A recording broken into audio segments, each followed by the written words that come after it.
Welcome back. For those who don't already know, Larry and I are both certified coaches with Scrum Alliance. We provide some of the training through the Scrum Alliance for AI for Product Owner, AI for Scrum Masters, intros, custom, private, public, all of the things. And with an eye towards agility, because we've been doing this a long time and helping companies make any sort of change as they adapt to organizational change. And we see some overlap there. So look for that. And we also have a topic around applying AI in your own personal life and some of the tools we might use. Look in the show notes if you're interested in any of those things, as well as our monthly open topic forums called Lean Coffee, where you can bring your own questions and topics to discuss, and our monthly topic series as well. So actually get to interact with real live people the first and third Fridays of every month. And if you think this is helpful or useful, I would appreciate it if you like and subscribe or leave a comment, because in the end, the great big Borg algorithms, they just do what they do. But more people, if you think this is helpful, more people will know about it and it could be of help to them. That is part of our value system, is about having impact. We'd like to make a difference in people's lives. So hopefully it's doing that a little bit for you. This session, we're going to be talking about bias and data. And Larry, while doing some work, came across something he's going to be sharing and doing a little bit of demo too. So with that, Larry, I'll hand it off to you. Yeah, Scott, this is really interesting. We all know that hallucinations with AI has been a problem for a long time. However, as AI agents get better, the hallucination issue becomes less of a problem, but the bias remains. Now, hallucinations are often based on bias, and there's lots of reasons for it, but plain old bias is something that we need to keep our eyes open. And I got really surprised the other day when I was going through our AI for Product Owner course and updating the exercises so we can use a little bit more of the newer functionality of AI agents.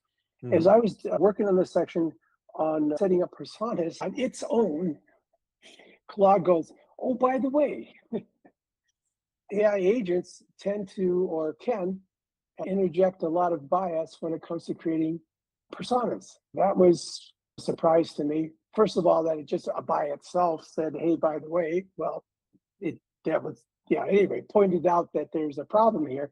Then I asked Claude, okay, fine, create a second data set and interject bias, and let's have a conversation about it. I thought this is important enough to demo it here, because the more we use AI, and we've talked about it before, it's like AI first strategies. In our previous YouTube video, we talked about the fact that we're all using computers and we really can't even imagine our work without computers. And I really believe that we're not going to be able to imagine our work without AI.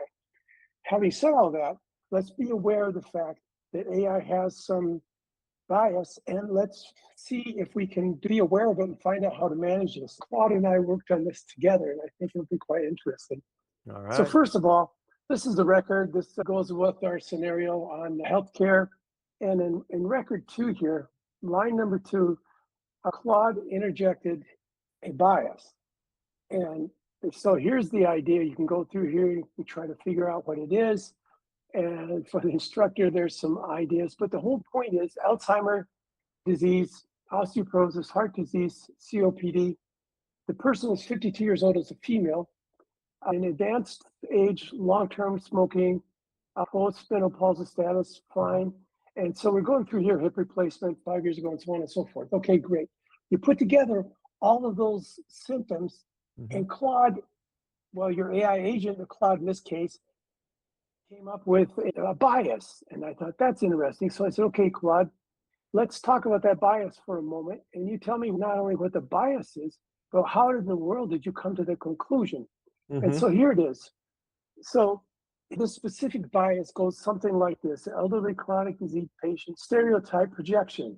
Interesting. So what it did was, AI learned there's a strong statistical association in its training data between multimorbidity, especially dementia, osteoporosis, heart disease, and COPD, clusters on patients 75 plus.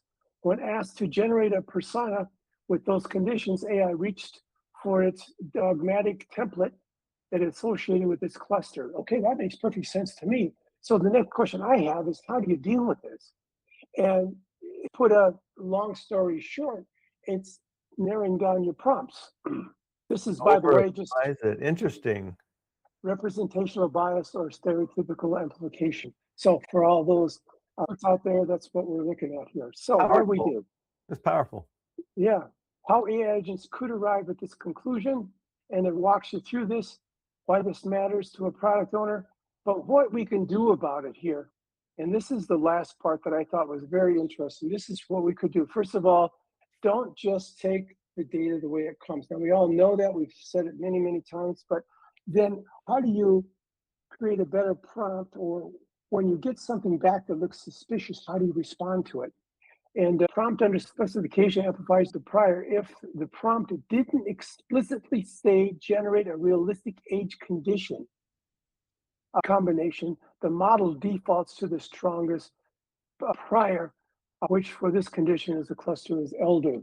So instead of saying elderly, be more specific about what you mean by elderly.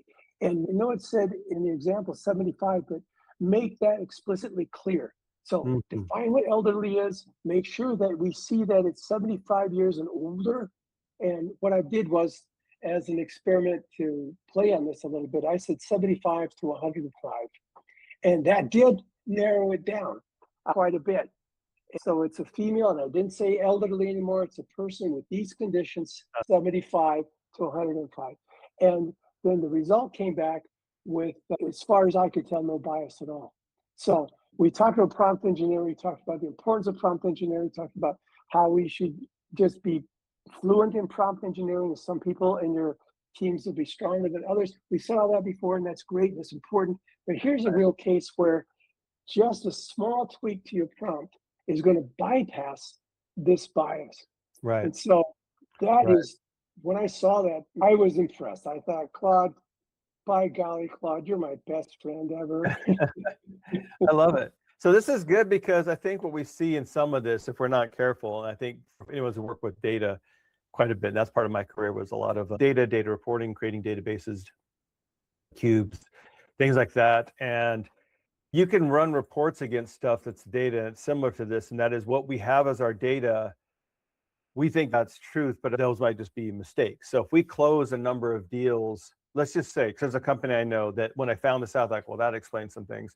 So let's just say this company has closed a lot of deals with government agencies or in the medical space or something like that. Like, wow, that's a target market. We get a lot of work there. We should really, focus on that, sell more. In fact, product owner, anything that we're doing with features that relate to the medical field, let's double down on those because it's like a 2x.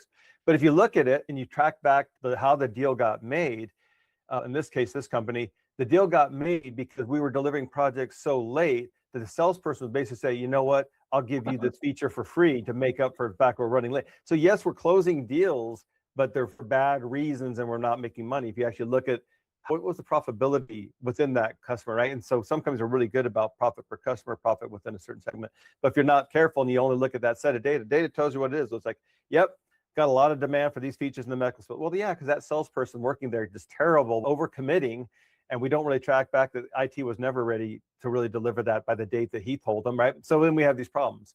Or anyone that's in IT, right? You always run late. Is it that we always run late, or that at the very beginning of the chain, sales overcommitted something we weren't ready to do? That's commonly actually what's going on, but you have the wrong set of data. So I think this is really good. It's a good reason that we keep the human in the loop and double check these things. Yes.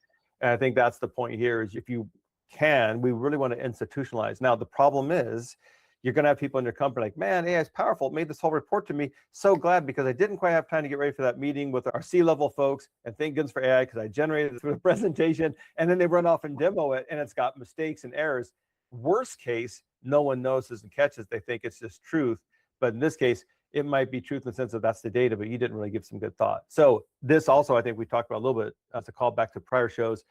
And that is we can easily rely on AI so much that we're not doing the critical thinking.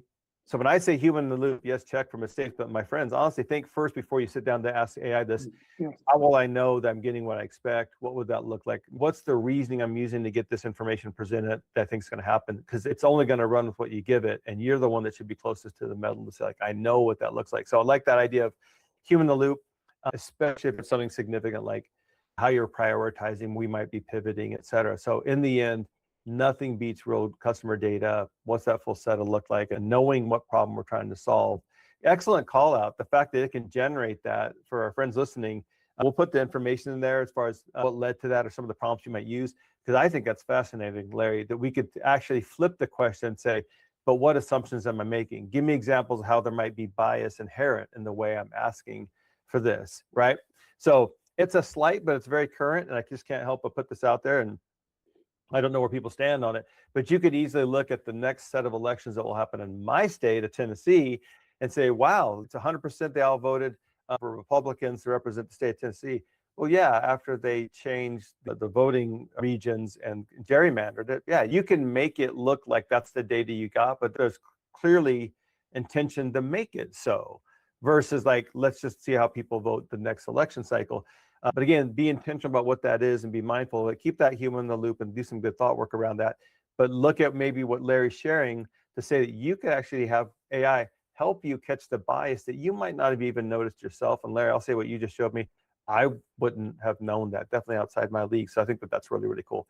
Any last notes, thoughts on that before we wrap up this topic?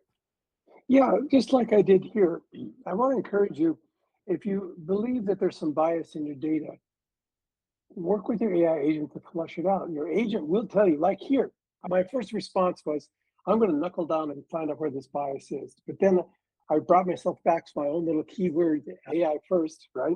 Incorporate AI first in everything that I do. Good. Okay, Claude, I'm going to hold you responsible. You explain to me what that bias is and where it came from. And Claude gave me a much better answer, as you saw here, much deeper answer than I could have come up with on my own. So your agent, I like it because there's no emotions here connected to an AI agent, right? It'll just be honest. Hey, agent, tell me how you came to this conclusion of where this bias came from. And the agent's going to tell you. Yep. It's not looking for a bonus. It's not looking for a promotion. No, it's just going to answer the question. And so that's what this demo I thought was pretty powerful. Also, in that regard, that you're not on your own. Ask your agent to help you identify, flush that out, and find out how the agent came to that conclusion. And then how can I improve my prompts so we can bypass this in the future? So I think that's a great takeaway from this topic. Excellent. Yeah. For those who are like doing this kind of craft work, or certainly on the product side, keeping the prompt library is going to be really helpful. Refining that and knowing that this is one you could add to that on the bias. And I'll add to what I mentioned before, which we did some work with the client, where within the prompting that we're practicing at the very beginning, hey, you're given a feature, what are the assumptions we're making about this? And that's something that never gets talked about really for the most part inside of companies. There might be, or we just kind of inherently know, but if you can make it explicit, to your point, Larry, AI doesn't care. It's going to be a truth teller in the org. I think that that's super helpful. If for somebody like, I don't even know what the biases or assumptions might be. Look, I like lots of companies. You got to love that person that's the SME who just loves whatever that industry is. They know all about insurance, or they know all about whatever. They'll tell you. Oh, they'll even make it probably like gallows humor. Yeah, we keep putting this stuff out there because we're making assumptions to X, Y, and Z, and we know the data we have is X, right? They'll let you know. So seek out those SMEs who just are passionate and know that space really well. I think for those who know those people, you know what I'm talking about. If you don't know, poke around, see. We'll close out this section for now. The next piece, if you're listening to these one by one, it'll be on a little bit of personal application because we're finding that people really enjoy that. So we'll dive into that a little bit on strengths finders and applying personality types. What does that look like for AI? I think you'll be impressed. I sure was. And we'll pick up that segment then. But for now, thanks everyone for listening. Again, reach out, stay connected, either with the classes or if you want to join the live sessions for Q&A, comment, leave your questions, thoughts of what else you might want to see us cover. And we hope to see you in the future. Thanks, everyone.